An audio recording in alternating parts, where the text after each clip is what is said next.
mandado la foto para que las pongas vos. Vamos a ver si Listo. sale después. Podés Bárbaro, dejar de grabar cuando quieras. saltó. En realidad, el siglo II español, lo que se llama lo que llamamos en castellano el siglo II español, es el siglo XVII, cuando España era imperio y están también todos los grandes pintores, los grandes escritores, etcétera. Pero ya no había judíos en ese momento en España, porque obviamente ya los habían echado.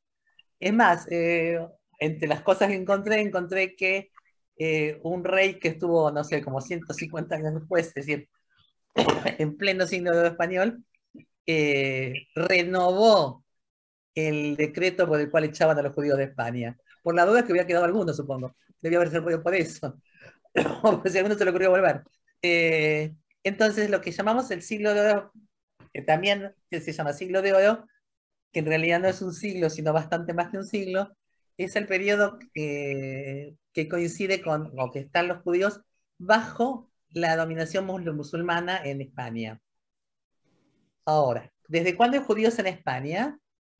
Es interesante porque aparecen los primeros datos como que ya en la época del primer templo había judíos en España. Figura como que Salomón, el rey Salomón, les cobraba impuestos judíos que vivían en España.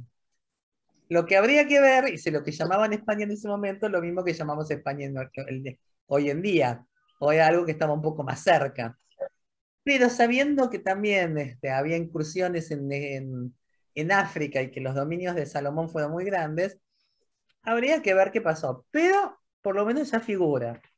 Y después vuelve a figurar, esperen que encuentro, obviamente que el número empieza a crecer a partir del Imperio Romano, cuando los romanos desparraman a los judíos que estaban en Israel, los desparraman por su imperio, empiezan a crecer las comunidades.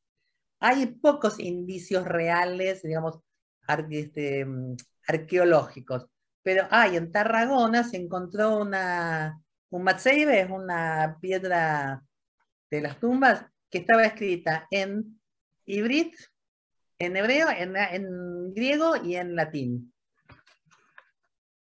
Tiene que, dame un segundo que tengo que centrar. Ahí, ya lo puedo. Disculpen. Eh, ahí se encontraron que estaban escritos en los tres idiomas. Y después se encontró, hay un decreto en el año 306 que ya es de España católica, católica, cristiana en ese momento, que hay un decreto de separación entre los judíos y los católicos, o los cristianos, con lo que quiere decir que había judíos por lo menos en España. En España. A partir de esos datos, lo que se sabe es que había judíos, pero que en general, y visto este decreto también, que les impedían, digamos que no se permitían los casamientos mixtos y que tenían que estar bien separados de los cristianos, es que se sabe que había judíos, pero que en general estaban ocultos, o si no ocultos, por lo menos tratando de no llamar demasiado la atención. Hasta que aparecen en el año 711, creo que estoy mirando si aparece algo más. No. En el año 711, los musulmanes conquistan la España católica, la España cristiana, que en realidad empiezan también del sur para el norte, y en ese momento es cuando los judíos como que se destapan, se aparecen.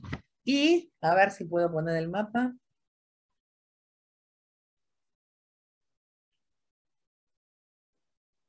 Bueno, no. Esperen que hice lío. Tengo que compartir la pantalla primero.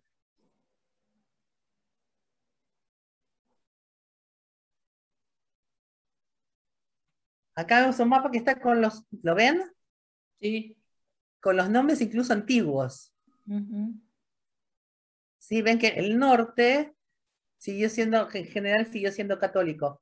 Y el sur, es lo que acá aparece como el Califato de Córdoba, porque tuvo distintos momentos. pero son con los nombres antiguos. Ven al andaluz, lo que hoy es Andalucía, incluye la parte de Portugal, Murcia es Murcia, después algunos logré descifrar cuáles eran, otros no. Pero en general los judíos también se asentaron acá, en toda esta zona, es decir, en el sur y hacia el Mediterráneo. Entonces, ahí cuando están, ay, cuando vienen los musulmanes es cuando empieza lo que se va a llamar el siglo de oro, que va a ser mucho más que un siglo, el siglo de oro español judío, que en realidad también lo cuentan como como si fueran tres etapas. Porque así como en un principio, no solo que los acogieron, sino que les dio mucho lugar, y ahora vamos a ver qué lugares eran parte del gobierno con los musulmanes, el, a medida que fueron pasando las generaciones, también empezaron las discriminaciones. Hay un momento de quiebre también cuando se divide el califato de Córdoba, entonces en algunos lugares estaban bien y en otros lugares no estaban tan bien. Entonces también se divide como en tres etapas, que los historiadores no se ponen demasiado de acuerdo cuáles, pero más o menos suponen que fueron tres etapas, y duró bastante mientras hubo una estabilidad, digamos, de el reino musulmán. Cuando empezaron los problemas entre ellos, como siempre, la ligamos los judíos. ¿Por qué se llama siglo de oro? ¿O por qué se llama época de oro? Habría que decir más que siglo de oro. Porque hubo una enorme cantidad de escritores, filósofos, en, lo tengo en mi mente, estoy pensando, astrónomos, el, arquitectos, eh, y sobre todo también mucho estudio de la Torá, y son los que van a determinar determinadas alajot. Dalia, ¿querés explicar eso? ¿Cómo se determinan las alajot? ¿O es mucho para que te pida ahora? Claro, sí, dale. Bueno, está. A Ahí ver, está. cuando hay discusión, Sí, me habías dale. pedido justo algo que estuve buscando, por eso entré tarde, pero tampoco encontré. No, yo Eh, tampoco, yo tranquilo. sí, la Salahot, o sea, vos, ¿qué es lo que estás hablando? ¿Sí? De todo lo que es tefilá. En general, Sí, en general primero sí empezaron de forma espontánea. ¿Sí? O sea, como cuando, por ejemplo, Moshe pidió por su hermana.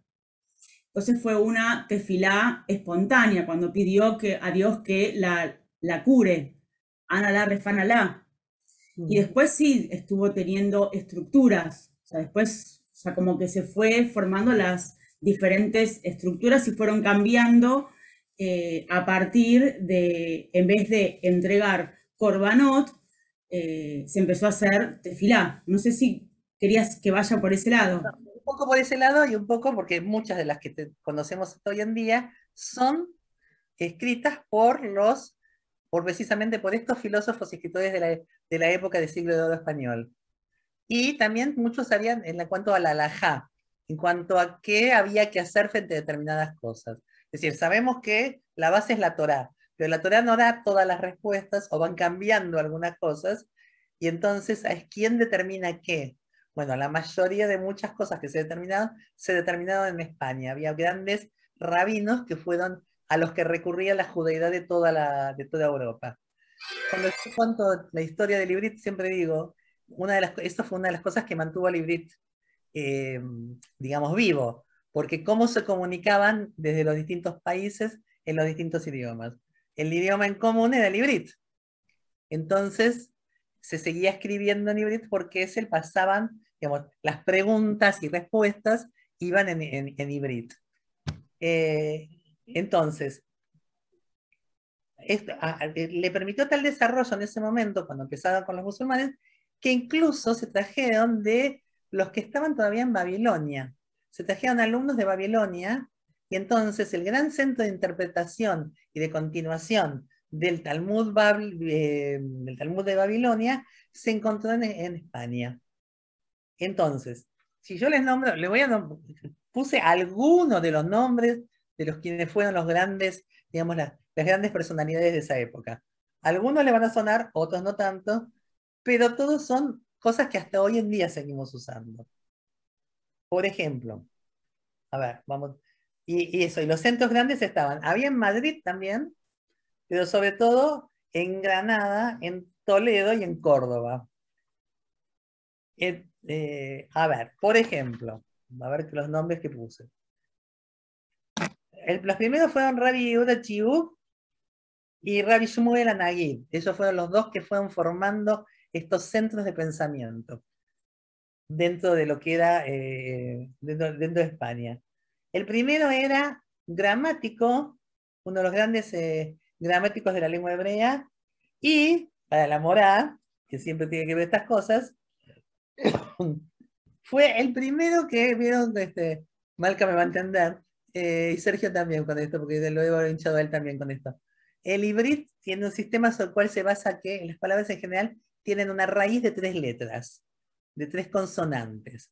Bueno, el que descubrió eso, porque antes nadie se había puesto a buscar la parte de la gramática, fue este señor, Rabbi Yehuda Chiuk. Él fue el primero que descubrió o que identificó que las palabras en inglés tienen una raíz de 3 letras. Y que cuando falta una, bueno, hay todo un sistema. Pero fue el Silvia, primero. ¿repetís el nombre, por favor? Rabbi Yehuda Chiuk. Het Yud Baf Gimel. Para mí era un completo desconocido, Malca, la primera vez que lo escuchaba. Pero cuando vi eso dije, para mí. Después Rabbi Shmuel Anagid sí queda muy conocido, que era poeta, lingüista, y fue ministro del Tesoro, del Ejército, y terminó siendo visir del gobernador de Granada. Visir es el subjefe, digamos, el vice, de ahí la palabra visir, del gobernador de Granada. Después Shlomo Ibn Gabirol, que también es conocido, también escritor, también Paitán. Paitán es el que escribe los piyutim, son las poesías pero religiosas, ¿sí? Y filósofo. Y después, por ejemplo, este sí lo conocen, escuchado, Rabbi Yehuda Levi, filósofo, escritor, autor, el que escribió Kuzari, y, por ejemplo, Zion Aloti Shalí, al que le suena, ¿no? Bueno.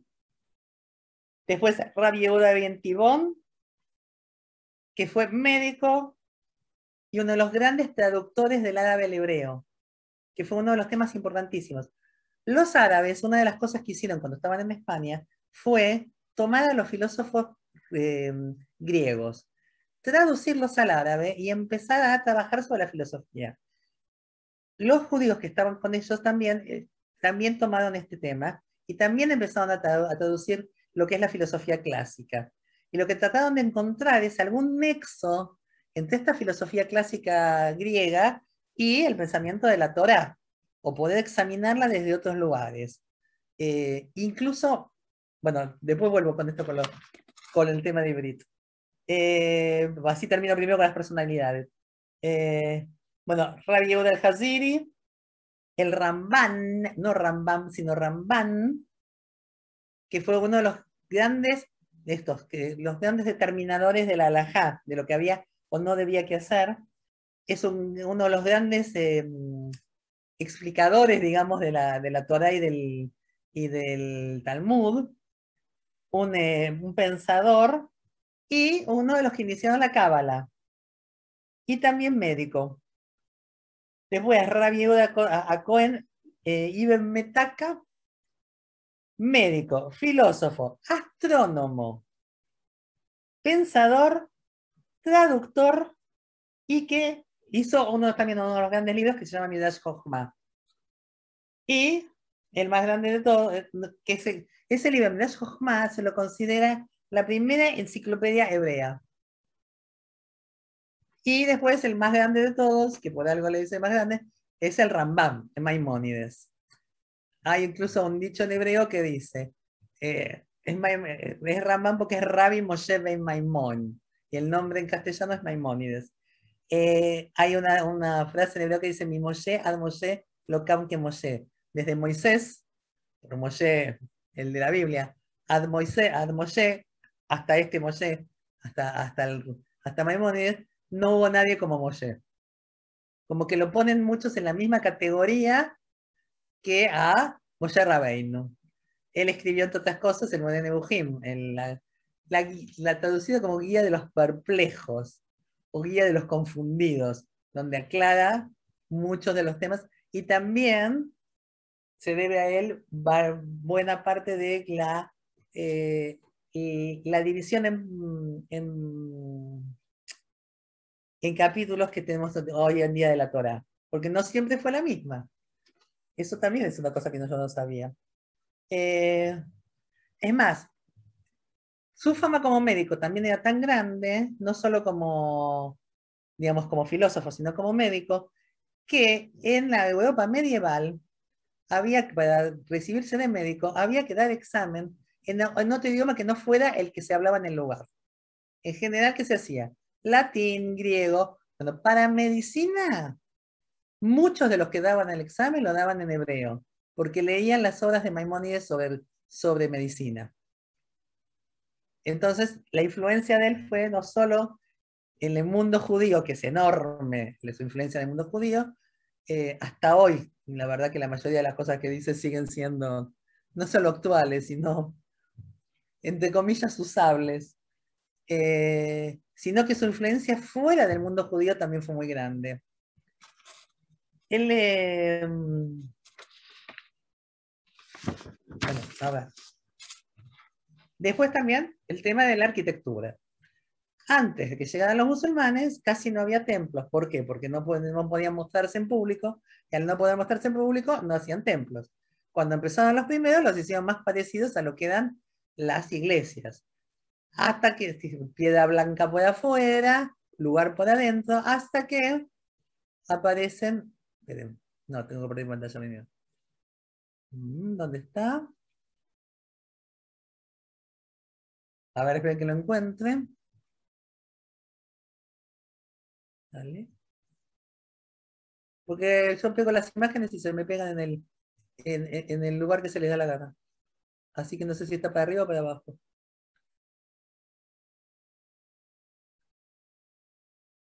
Esto, por ejemplo, es un vestigio que se encontró escrito en hibrit, que hoy en día está en un pavimento.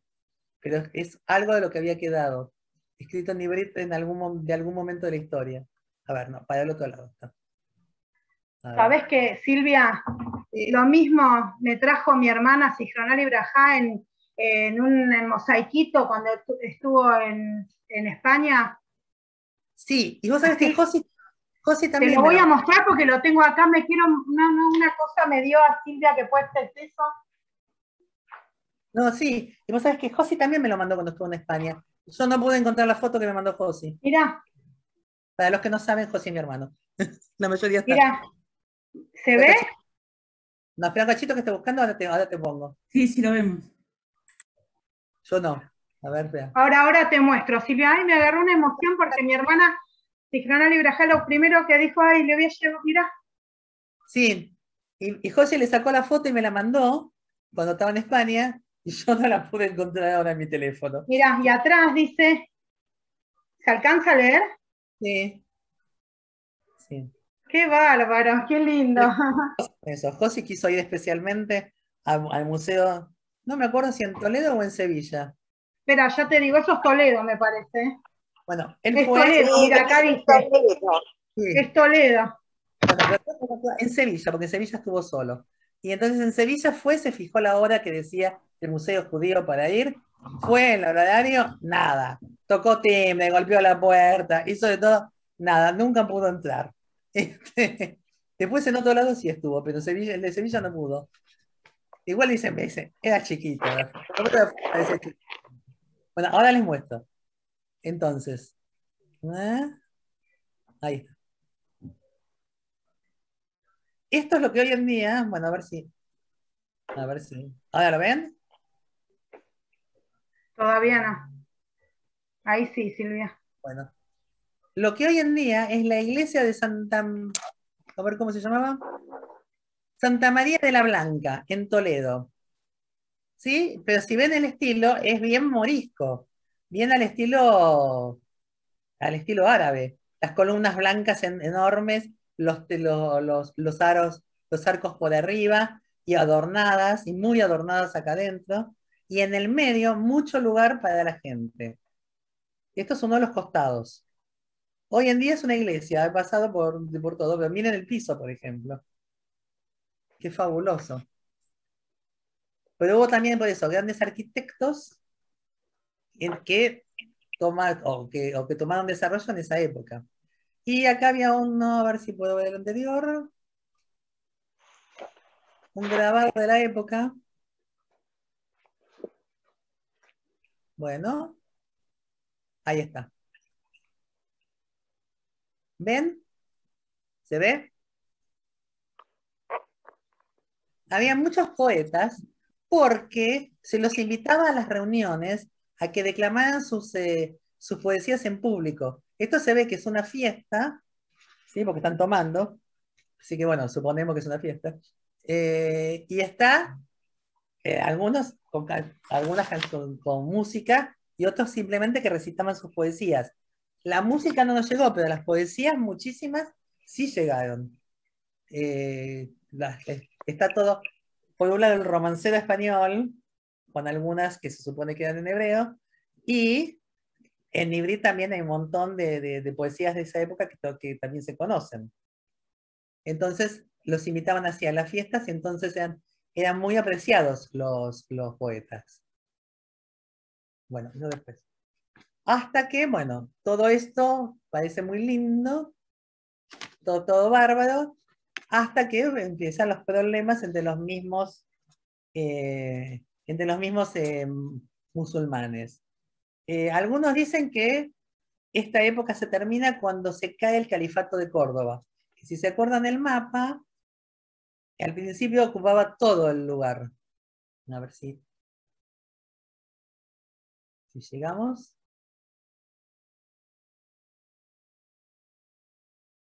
¿Ven? Ahora sí.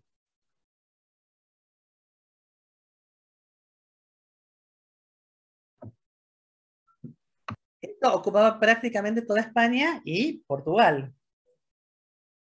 Cuando empiezan los descendientes a separarse, en el siglo, en el 1031 empiezan a separarse, entonces en algunos lados los toleraban y en otros no. Es más, en 1066 hay un pogrom ya, es decir, que no es esto, parece que los españoles lo aprendían de los árabes también, porque después lo supieron hacer bien. En 1066 hay en Granada un gran pogrom. Y a mediados del siglo XII, cuando sube la dinastía de Al-Mujahidin, empiezan las persecuciones contra los judíos, mucho más fuertes. Ni que hablar cuando empieza la Reconquista. Que la Reconquista, obviamente ven, los reinos que seguían siendo, digamos, producto de los godos, los visigodos, que siguen siendo los católicos, estos, acá está Castilla y León, que eso lo conocemos de la escuela primaria nosotros, Isabel de Castilla y Fernando de León, cuando ellos se unen, es cuando empiezan la gran ofensiva con los reinos del sur, y terminan reconquistando toda la península ibérica. Y ahí, hasta que en 1492 dictan el decreto de expulsión de los judíos, que no es solo a los judíos, es también a los musulmanes.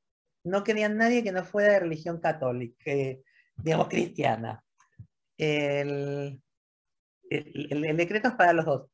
Tenía un sentido también nacionalista, es decir, ellos querían imponer la nacionalidad española, pero resulta también en esto, que sabemos lo que resulta después. Aquellos que no se convertían, pero ya pasaban con el último tiempo los musulmanes también, que debían convertirse. Aquellos que no se... Existía también eso que conocemos como los marranos. Aquellos que decían convertirse, pero en secreto seguían profesando la religión judía. Que de ahí sale la palabra baraja. La palabra, ¿saben por qué? Bueno, cuando que se juntaban en Shabbat, obviamente. Ahora, cuando se juntaban en Shabbat, corrían el peligro de que los fueran a buscar y se dieran cuenta que seguían siendo judíos. Entonces, ¿qué decían? Que se juntaban a jugar a la baraja. Y la palabra baraja viene de la berajá, de la bendición. Entonces, se reunían para la barajá, pero entonces decían que se reunían para la baraja. Y de ahí sale la palabra que conocemos todos como baraja. Hay unas cuantas de estas palabras que son divertidas, para algunas vamos a ver. Ahora, entonces, cuando empieza la Reconquista, es cada vez. Pero al principio de la Reconquista, mientras lo necesitaban, porque aparte habían sido antes ya intermediarios entre los cristianos y los moros, pero al principio de la Reconquista, cuando empiezan a reconquistar, pero todavía los necesitan, en ese momento los toleran. Cuando ya reconquistan toda España, ahí recién dicen chau y los echan. Ahora, también porque hablamos, digamos, no solo es importante el siglo II español por lo que pasó en ese momento, sino por lo que vino después. Esos judíos que se fueron de España, se fueron primero y por cercanía, y ya antes se habían ido, precisamente en el mapa se ve bien cómo se toca con el norte de África. Se diseminan en parte por lo que es el Imperio Otomano. Si antes los habían toledado, esperaban que ahora los toledaran también, y entonces, y aparte que tenían este idioma en común. El, por un lado. Por el otro lado, al norte de África, lo que después se siguen haciendo los marrocanos y toda esa zona, son descendientes de los judíos de España. Y su influencia es sobre todos aquellos que, sobre todas esas comunidades a las que fueron asistiendo. Si bien hay un Nusach Ashkenazi y un Nusach Sefaradí, un estilo, digamos, Sefaradí y un estilo Ashkenazi para las tefilot, la mayoría de las que hacemos son al estilo español, al estilo sefaradí. Ni que hablar el idioma. Ya mezclé los lingüistas.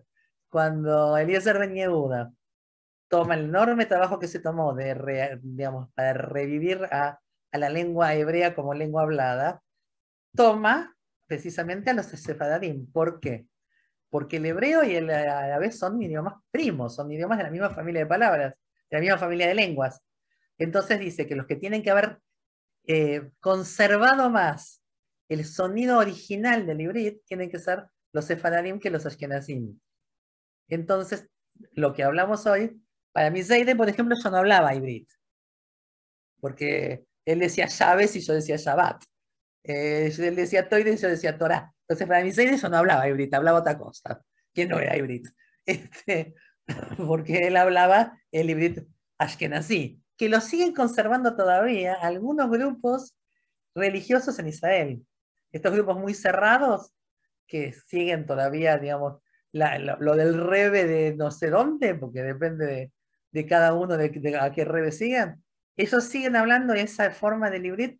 El que escribió, los que vieron Stiesel y lo escucharon en idioma original, ellos hablan de Toire y de Shavos y de Tzionim cuando habla de los sionistas, pero ellos hablan todavía mucho, ahí mezclan, pero mucho hibrid del Ashkenazí, que no es el que hablamos nosotros hoy en día. Entonces su influencia se desparramó por todos lados. Ahora, si vemos el mapa, después no me vengan con la cosa. Nadie me puede decir a mí que es Ashkenazí puro. Ni siquiera yo con mi color de piel y mi color de pelo. Porque miren cómo se desparraman. A ver si. No, voy a para el otro lado. No soy tan ducha con la tecnología y cosas que eso. Bueno.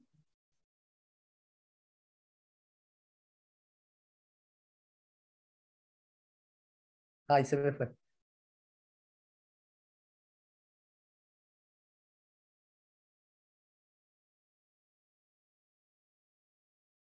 Bueno.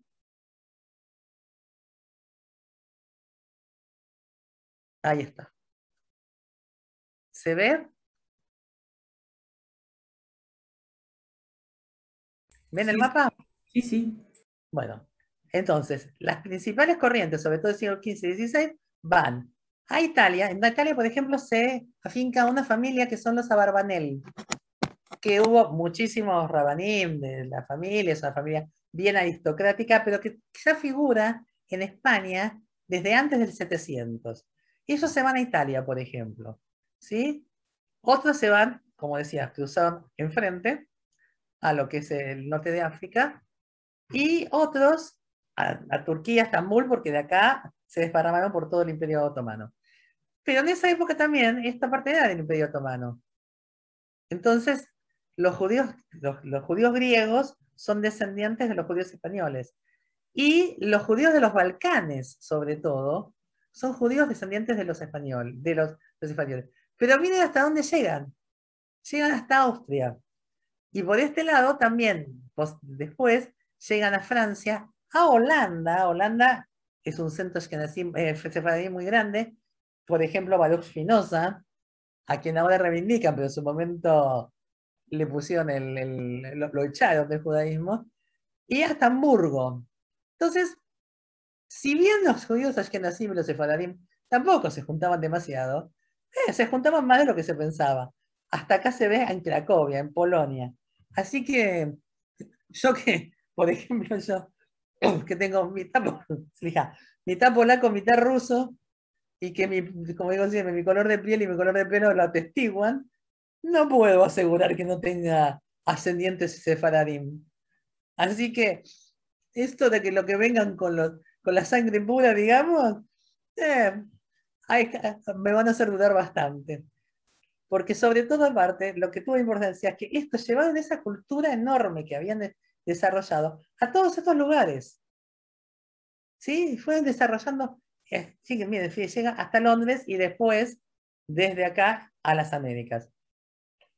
Si Colón era judío o no era judío, arréglense con Natalio Steiner, a mí no me metan en ese tema. También me figura como que alguien duda si Cervantes no era judío. Todo puede ser, todo está muy mezclado. Así que, pero yo no me voy a meter en esas polémicas. Eso arréglense con quien les diga, porque yo no me voy a poner. Pero sí que llegaron a América, llegaron a América. Muchos llegaron escapándose a América del Norte y América del Sur, que también existía acá la Inquisición de cualquier manera.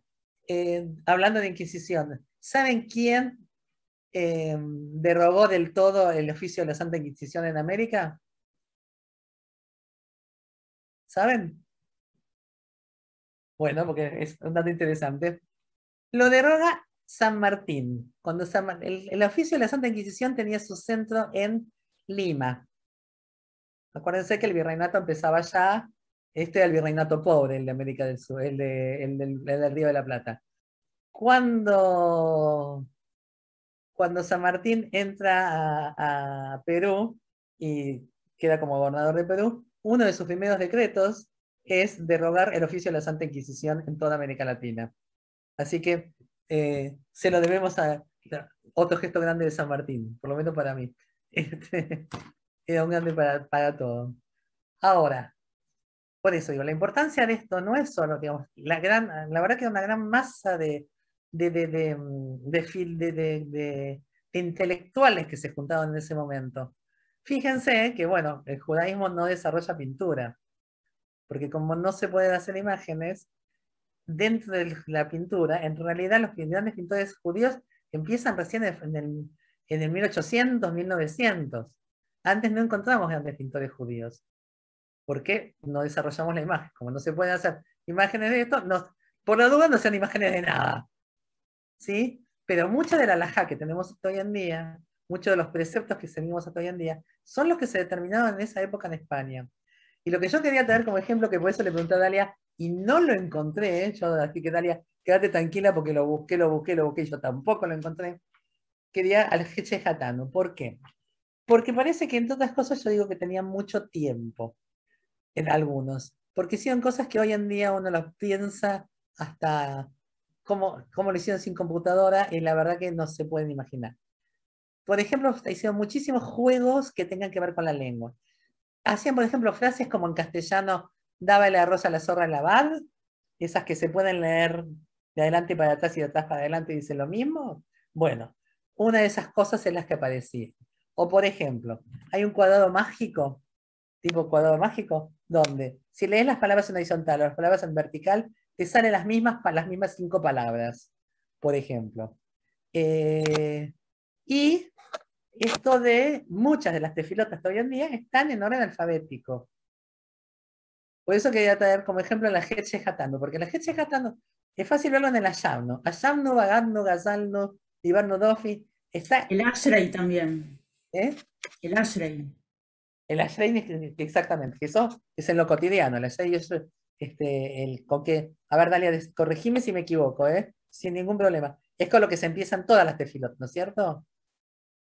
Digamos, lo primero que Sí, sí, decimos, sí, sí. eso, lo primero que decimos, En todas hay un Ashrei. En todas se canta Ashrei. está el Ashrei. Ashrei yo viste, Jaot y Aleluja se le va. Que cante Dalia, porque si canto yo se van a morir todos. Está en orden alfabético. Aleph, Bet, Gimel, en orden. El Ayamnu, ni que hablar, que yo siempre digo cómo encontraron tantos pecados uno con cada letra. Pero en el Hetche Hatanu, todos empiezan a la Hetche Hatanu Lefaneja, que quiere decir, por el pecado que pecamos delante de ti, y sigue y cada uno de los que están, los versos siguientes están los 2 primeros con la Aleph, los 2 segundos con la Bet, los 2 terceros con la Gimel. Es decir, va siguiendo todo el orden del alfabeto de a 2, de a pares. Entonces, bueno, quería traerlo como ejemplo y ver si realmente se había escrito en esa época. No hubo caso me lo encontrara. Todo lo que encontraba me bajaba un Maxor entero, o me bajaba la tefilá, o me decía cuándo se decía. Nada, pero ninguno pudo encontrar el autor. Sabemos que la mayoría sigue figurando algunas siguen figurando como anónimas, pero tenemos otras donde, por ejemplo, el nombre del autor es un acróstico hecho con las primeras letras de cada una de los renglones de lo que vamos a leer.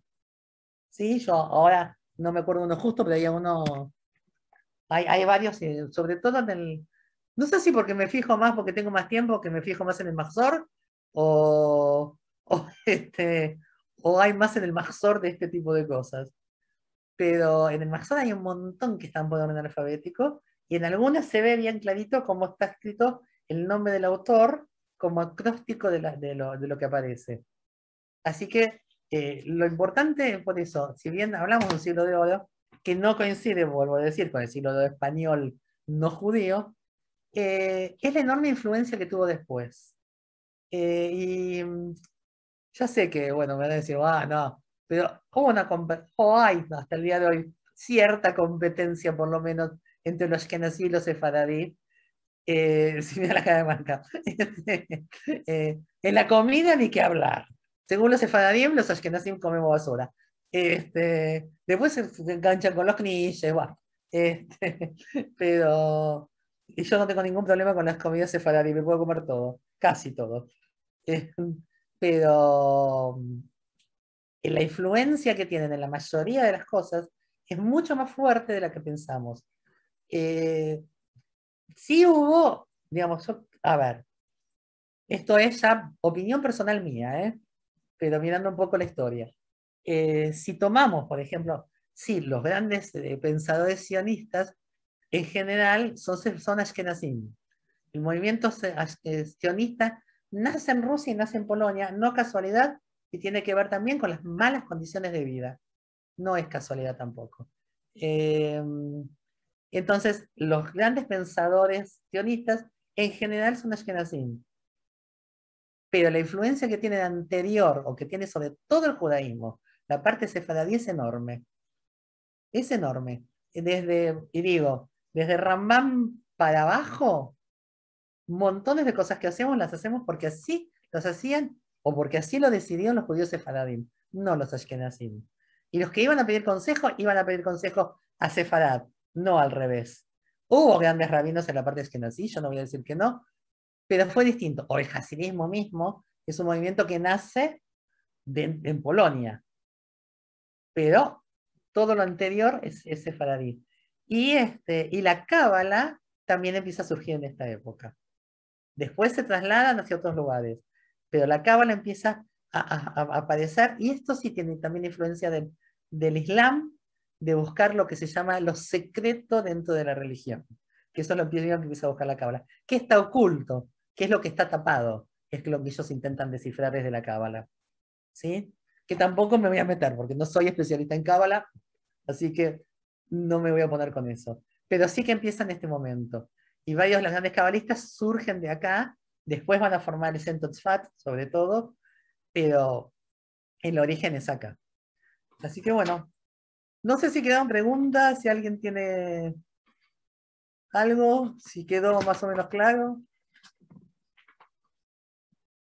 Abra el micrófono y dígame, aunque sea, dígame no, o me aburrí.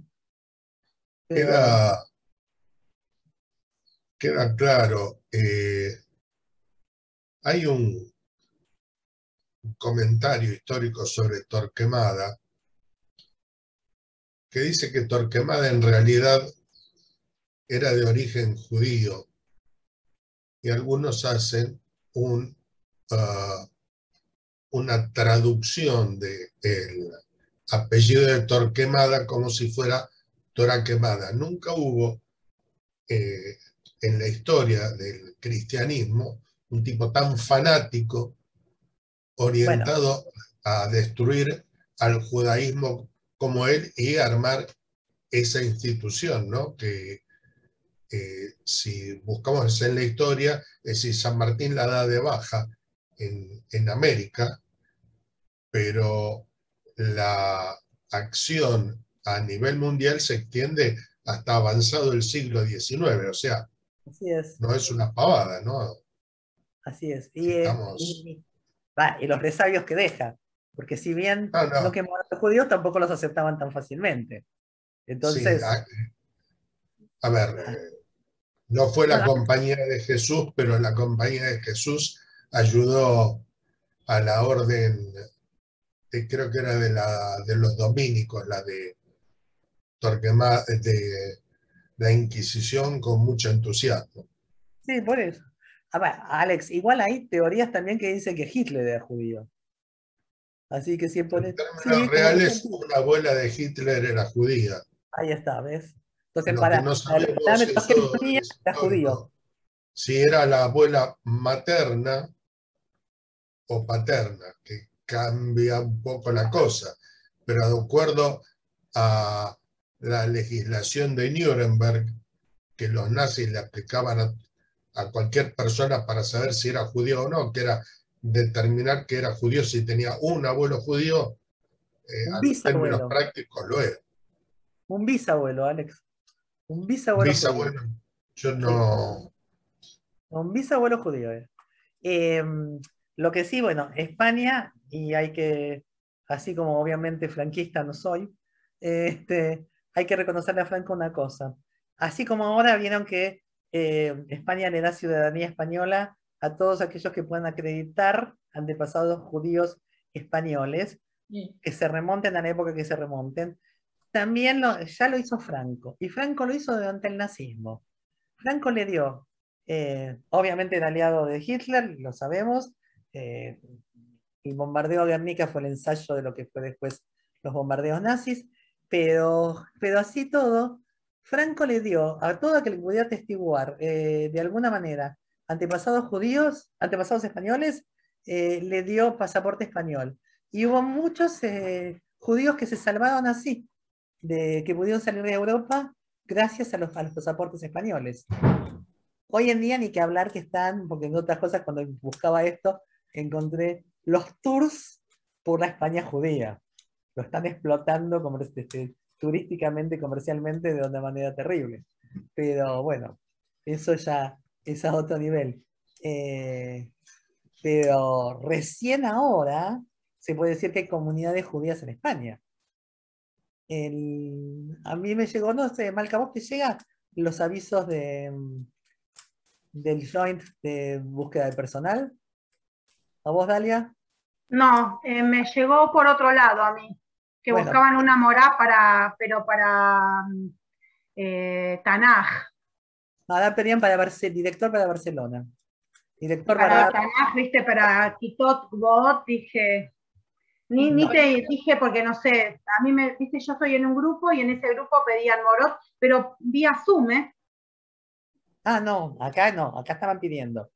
Hay un Toledo es un Barcelona que punto turístico ¿Eh? israelí, es judío. ¿Cómo? Perdón. Hola. Hay un colegio ahora, una escuela en Barcelona que tiene jardín primaria y secundaria. Te llamo en 10 minutos. Pero en general... Perdón, hasta luego. Ya me digo que te desmuté desde el coso. Que te desmute tu marido, Olga. Yo no tengo una radio encendida ni nada. Empezaron a ver, en realidad, muchas comunidades judías que hay ahora en España son a partir de los emigrados argentinos. Emigrados argentinos judíos que se fueron a España y se juntaron como todo buen judío, se juntan en Keila. Y entonces empezaron a formar las nuevas Keilot en España. Uno que estaba allá era el hijo del rabino Drey. Es verdad. Así que llevó el movimiento conservador a España también. Así que bueno, eso. ¿Algún comentario más? ¿Algo? Hola, Nejama. Muy interesante, Silvia. Muchas gracias por la charla, muy interesante. Un comentario. Cuando estuvimos en Barcelona con Olga, hay a diferencia de Córdoba, hay un pequeño lugar demarcado como lo que había judería en Barcelona en la época en la que los reyes católicos triunfaron militarmente sobre los árabes. Y estuvimos en un lugar que es en un sótano, ¿no? Porque está en un subsuelo, que tenía elementos arqueológicos que mostraban que era una sinagoga. Sí. Y era del 1300 y pico, y había elementos materiales guardados, tipo museo muy pequeño, muy ¿Dónde, limitado. Alex, perdón? En Barcelona. Ay, qué lindo. No, ¿Cómo me hubiera gustado conocer todo varias esto? iglesias donde si miras está el Maguen David. Porque las tomaron el Betacneset y lo transformaron en iglesia. Le pusieron imágenes y le pusieron el altar y la convirtieron en iglesia. Pero hay varias. La que yo mostré es la más llamativa, incluso por lo grande. La más famosa por lo grande. Pero hay más de esas. Así que, bueno. ¿Qué, Olga? Bueno, qué buenos usos que tuvo. Una bodega y después un lavadero y una tintorería, dice Olga. Sí. Bueno, muchas gracias, Silvia. Gracias, nos vemos. Gracias por escucharme. El sábado hay cine debate, el que le gusta y el que le interesa puede entrar. Les vamos enviando los links, ¿sí? No, pero empezar desde la mañana. A la mañana, Shaharit presencial. Sí. Así que... Y por la noche, Abdalá, y después de Abdalá y Mircea Hashem vamos a ver una película, y el que le gusta el cine debate, ahí nos encontramos. Y muchas gracias, Silvia. Linda película. Muy linda película. Gracias por la paciencia. Gracias, Silvia, muy interesante. Sí, la verdad que re lindo. Bueno, me alegro que les haya gustado. Nos vemos. Que anden bien. Nos vemos. Nos vemos. Nos vemos. Cierro yo, Alex.